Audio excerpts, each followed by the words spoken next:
tugas akhir Universitas Muhammadiyah Sukabumi. Untuk mempersingkat waktu, kita langsung aja praktek ke sistemnya.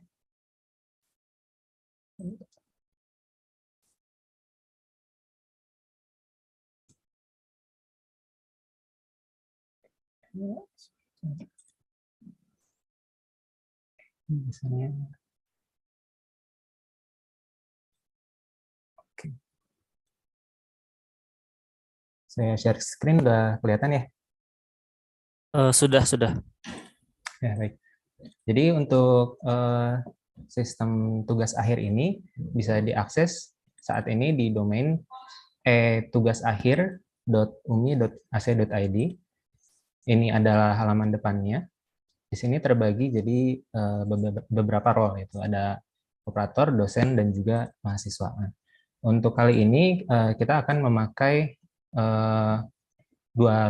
tiga role, mahasiswa, dosen, dan juga operator. Nah, untuk mempermudahnya, saya menjelaskan alur penggunaan ini sesuai dengan alur yang nanti akan digunakan. Yang pertama, kita masuk sebagai mahasiswa dulu. Bisa diklik di akses mahasiswa ini. Nah, nanti mahasiswa login menggunakan NIM dan juga password yang sama dengan di Siak. Dimasukkan NIM-nya berapa, kemudian dimasukkan password-nya berapa, apa gitu ya kan. Kemudian diklik masuk. Nah, ini contohnya saya sudah masuk ke salah satu mahasiswa. Ini akun mahasiswa.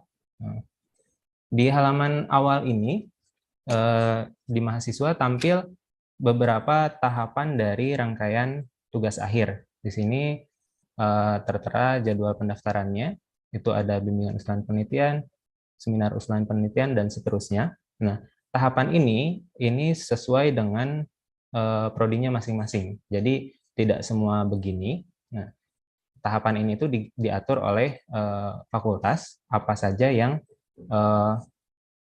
ada ya kan untuk melaksanakan tugas akhir ini.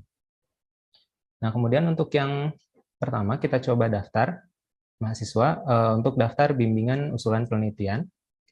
Di sini mahasiswa bisa daftar di klik bimbingan usulan penelitian.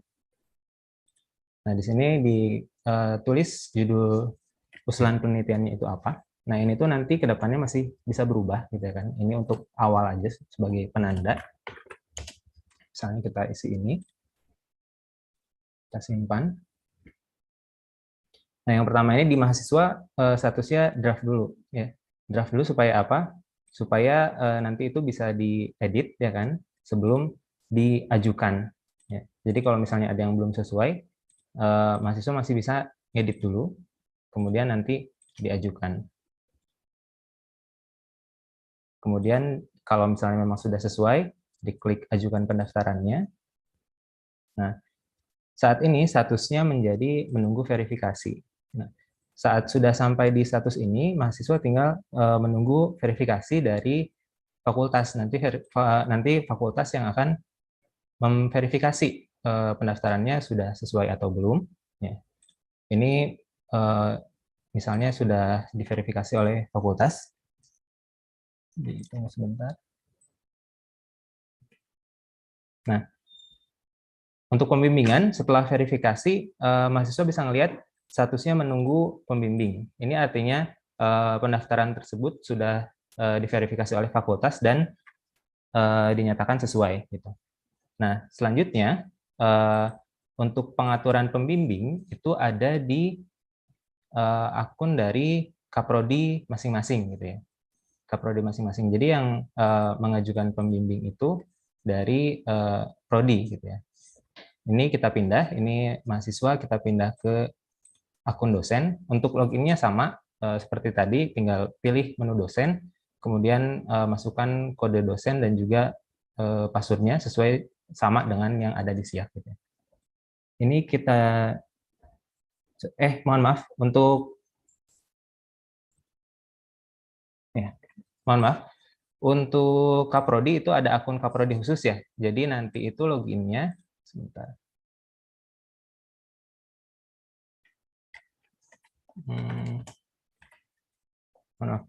Nanti untuk Kaprodi itu ada akun khususnya, loginnya lewat sini, akses operator, masukkan username dan juga password yang diberikan khusus untuk Kaprodi. Nah, ini kita sudah masuk ke akun Kaprodi administrasi publik sebagai contoh, gitu ya. Nanti di sini ada tahapan-tahapan tahapan-tahapan apa saja yang sebelumnya tadi disetting, gitu ya. Kemudian di sini ada bimbingan usulan penelitian, ada yang menunggu proses. Ini diklik, ini statusnya menunggu pembimbing. Nah, yang masuk ke sini itu adalah yang sudah diverifikasi oleh fakultas, jadi sudah dipastikan persyaratannya itu sudah sesuai, gitu kan. Jadi dari Kaprodi itu tinggal dipilihkan aja pembimbingnya siapa. Ini bisa dilihat judulnya apa, kemudian mahasiswanya siapa, gitu ya kan, program studinya apa. Di sini untuk mengatur pembimbingnya, diklik di menu pilih aksi, kemudian atur pembimbing. Dipilih pembimbing utamanya siapa, ini bisa diketik nama atau juga NIDN, kode dosennya bisa diketik di sini.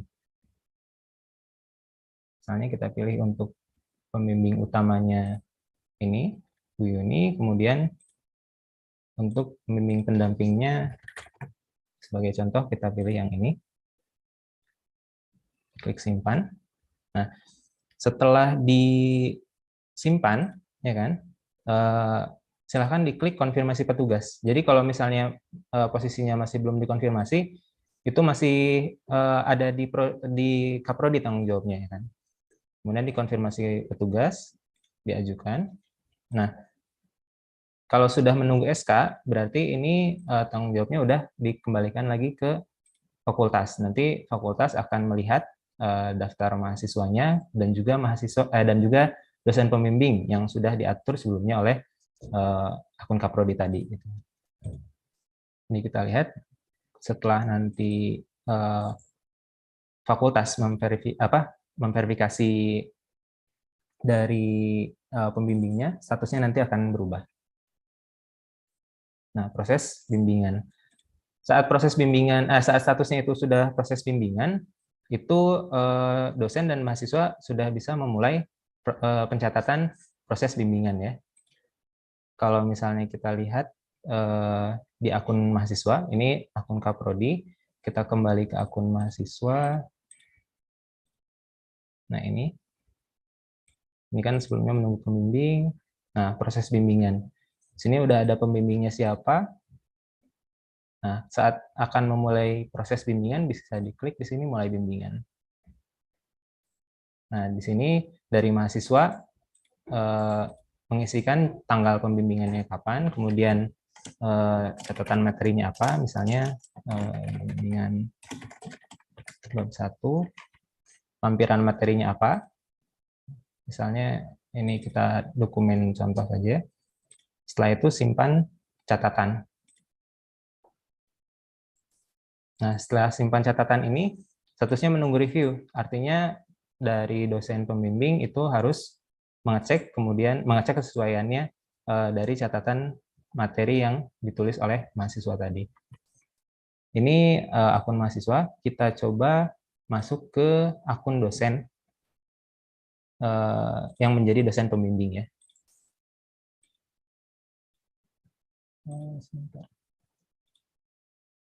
Nah, ini kita pindah ke akun dosen Bu Yuni sebagai contoh. Nah, saat ada pembimbingan yang dalam proses, itu muncul di sebelah sini, ada keterangannya dalam proses, ini berapa bimbingan yang sedang dalam proses, gitu ya. Bisa diklik di sini dalam proses. Kemudian ini ya, judul yang tadi, bisa diklik pembimbingan. Nah, kemudian ini catatan yang tadi ditulis oleh mahasiswa. Bisa diklik verifikasi. Nah, untuk filenya tadi bisa dilihat di sini, lampiran materinya apa. Ini contoh filenya. Jika sudah sesuai, pembimbing bisa memberikan catatan, gitu kan.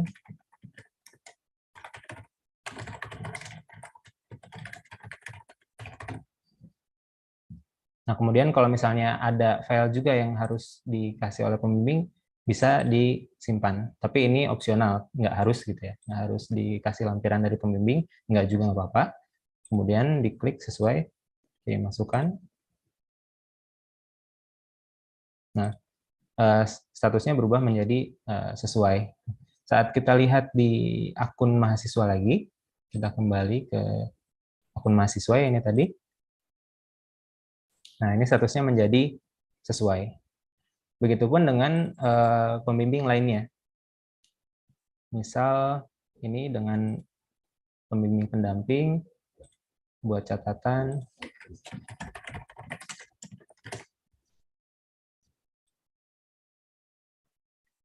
kirim. Kita masuk ke akun dosen pembimbing yang kedua tadi. Sama ya prosesnya. Klik pembimbingan, kemudian di verifikasi.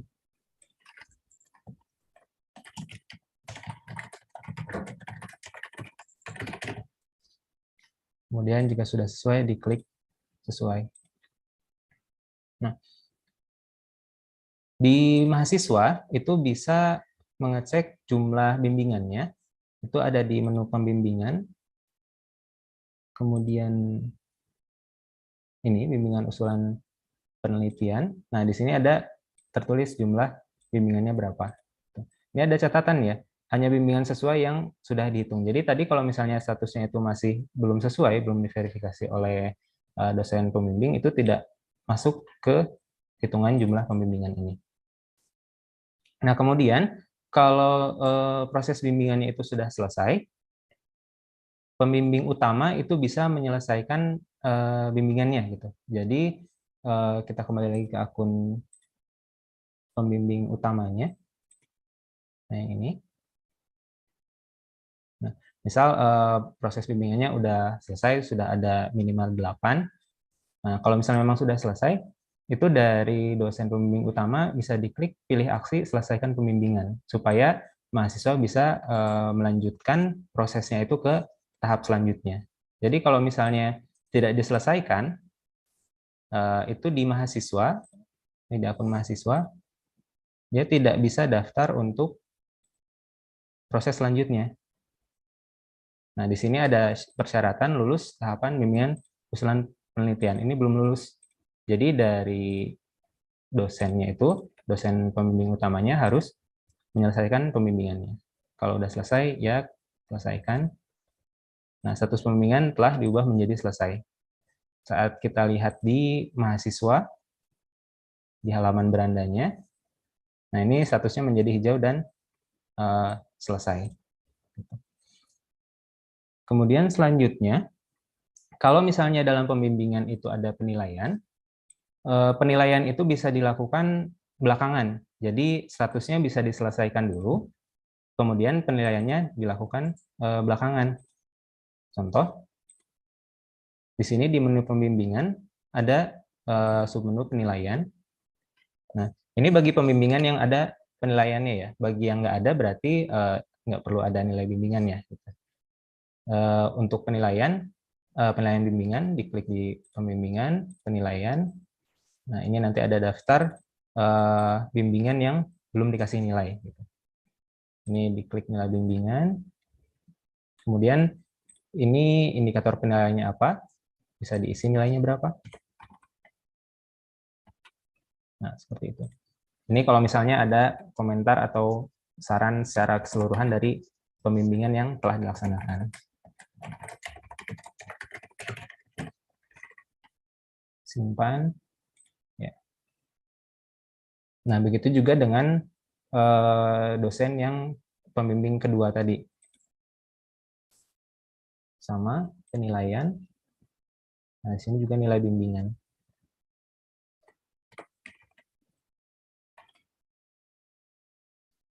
Sini komentarnya.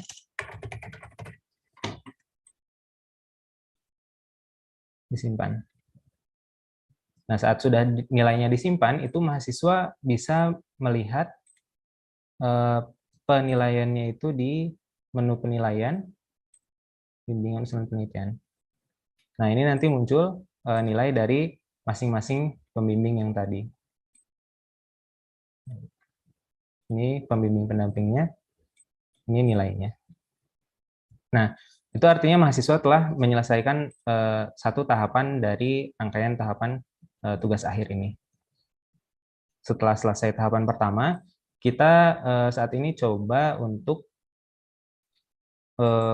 melakukan pendaftaran untuk seminar usulan penelitian. Jadi yang ini tuh sifatnya pembimbingan, ini juga pembimbingan, sedangkan yang ini sifatnya itu pengujian ya, seminar usulan penelitian, sidang komprehensif, dan sidang skripsi. Ada sedikit perbedaan antara yang jenisnya pembimbingan dan juga pengujian. Nah, untuk yang ini kita coba klik daftar. Nah, di sini untuk mendaftar seminar usulan penelitian itu sudah diatur ya, diatur persyaratannya itu apa saja. Nah, persyaratan apa saja yang sudah diatur itu muncul di sini. Seperti misalnya mahasiswa harus mengambil mata kuliah seminar proposal dengan kode sekian. Nah, kalau misalnya mahasiswa tersebut belum mengambil mata kuliah ini, dia keterangannya tidak dan tidak bisa mengajukan pendaftarannya gitu. Untuk disimpan bisa, ya kan? Statusnya draft, ya kan? Tapi untuk diajukan dia tidak bisa, tidak memenuhi kriteria ini, ya.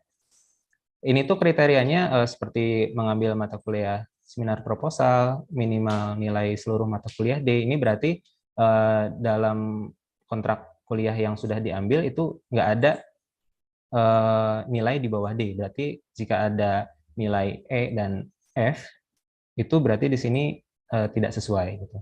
Kemudian ada juga persyaratan administratif lain seperti melunasi 30% dari total biaya tugas akhir. Nah, ini kecek langsung ke SIAK, statusnya seperti apa. Terus juga yang tadi lulus tahapan bimbingan usulan penelitian. Tadi kan sudah lulus, berarti ini tandanya lulus. Jadi di sini pengecekannya itu sudah otomatis. Jadi kalau misalnya ada persyaratan yang belum sesuai, itu tidak bisa diajukan. Dan persyaratan ini itu diatur oleh fakultas. Ya, diatur oleh fakultas. Nah, ini untuk contoh, kita ajukan. Nah, ini karena sebagai contoh, walaupun tidak sesuai, bisa mengajukan ya.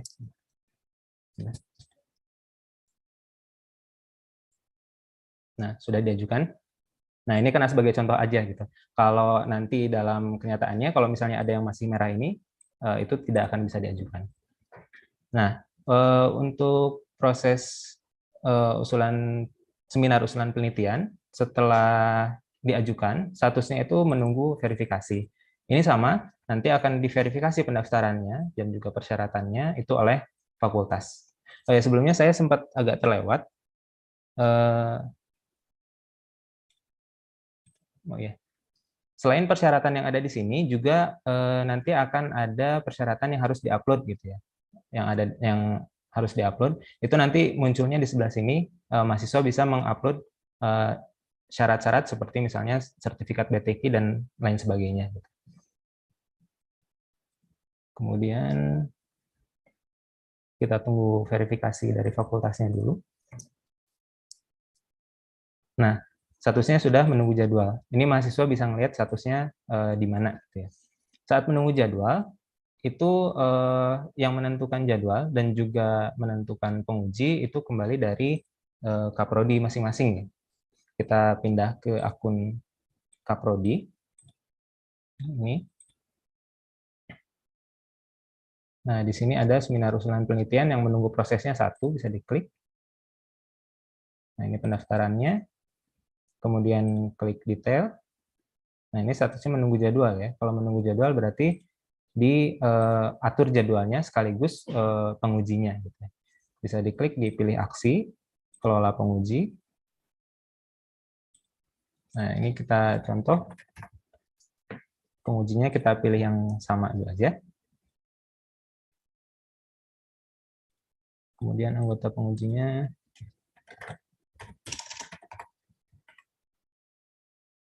simpan. Nah, jika sudah diatur pengujinya siapa, kemudian diatur jadwalnya, kapan tanggal pengujiannya, waktunya kapan, dan lokasinya di mana. Misal. simpan jadwal. Nah, sudah selesai ya. Kita lihat di akun mahasiswanya, statusnya menunggu SK. Nanti fakultas akan merekap semua data yang diajukan sama Kaprodi. Ya. Jadi pendaftarannya siapa aja, kemudian daftar pengujinya siapa dan jadwalnya kapan, nanti akan diterbitkan SK oleh fakultas. Nah, saat sudah diterbitkan SK, itu SK-nya bisa dilihat di sini. Nah, SK pengujian ini contoh filenya aja, gitu ya. Nah, kalau udah di sini berarti mahasiswa tinggal menunggu jadwalnya. Ini jadwalnya ada di sebelah sini, tanggalnya kapan, kemudian waktunya, dan juga lokasinya. Selain di sini juga bisa dilihat di halaman beranda mahasiswanya. Nah, saat sudah dijadwalkan, itu muncul tanggal pengujiannya, waktu pengujiannya, dan juga lokasi pengujiannya. Jadi selain tadi yang di detail pendaftaran, saat mahasiswa baru masuk ke sistem ini, masuk ke beranda, itu sudah ada jadwalnya di sini. Nah, kalau sudah begini, mahasiswa tinggal mempersiapkan untuk pengujiannya. Kemudian kita pindah ke akun dosen lagi.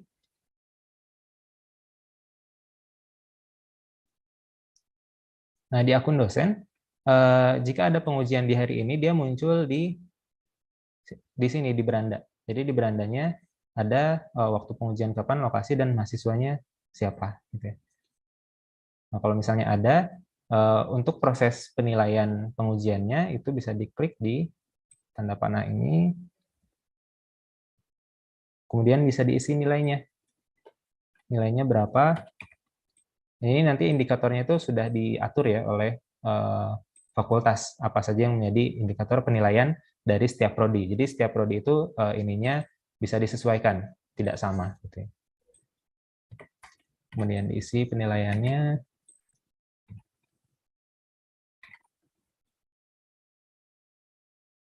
Simpan.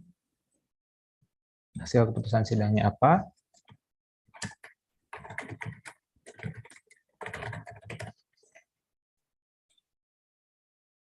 Simpan dan juga selesai. Nah, untuk pengujian, dari penguji hanya memberikan nilai, kemudian selesai. Begitu juga dengan penguji yang lainnya. Ini untuk penguji yang kedua ya. Sama prosesnya juga. Di sini nilainya. Simpan nilainya. Kemudian ini komentarnya.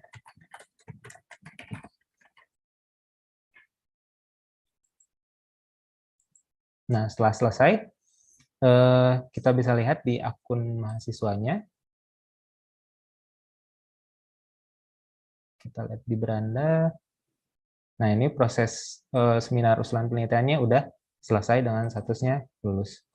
Untuk lihat nilainya berapa juga ada di sini, menu penilaian. Kemudian klik menu penilaiannya apa. Nah, ini ada nilai dari masing-masing penguji dan juga komentarnya. Gitu. Nah, ini terus berlanjut sampai bimbingan skripsi, sidang komprehensif, dan juga sidang skripsi. Ya, kembali ya, tahapan ini itu tidak sama, jadi antar prodi itu berbeda sesuai dengan prodinya masing-masing. Nah, jika sudah selesai semua, mahasiswa itu bisa melihat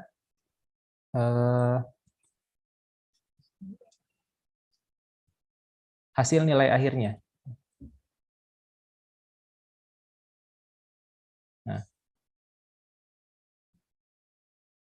Nah, jadi kalau udah selesai, ini kita contoh ambil mahasiswa yang lain ya, yang prosesnya itu contohnya di sini sudah selesai semua.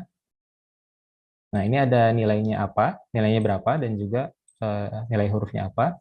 Jika dilihat detailnya, itu muncul. Jadi dari tahapan apa, misalnya sidang komprehensif, nilainya berapa, persentasenya itu diambil sebagai nilai akhir berapa persen. Nah, ini total setelah dikalikan persentase. Kemudian nilai sidang skripsinya apa, persentasenya berapa, totalnya berapa, dan juga di sini langsung otomatis dijumlahkan nilai akhir dari rangkaian tugas akhirnya itu berapa.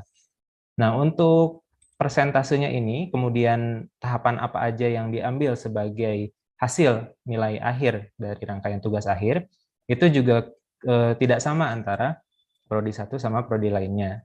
Nah, untuk contoh kali ini, dari beberapa rangkaian tugas akhir ini, itu yang diambil dari sidang komprehensif dan juga dari sidang skripsi yang mana masing-masingnya itu persentasenya 30% dan juga 70%. Nah, mungkin itu saja yang bisa saya sampaikan. Kurang lebihnya mohon maaf. Terima kasih atas waktunya. Assalamualaikum warahmatullahi wabarakatuh. Waalaikumsalam warahmatullahi wabarakatuh.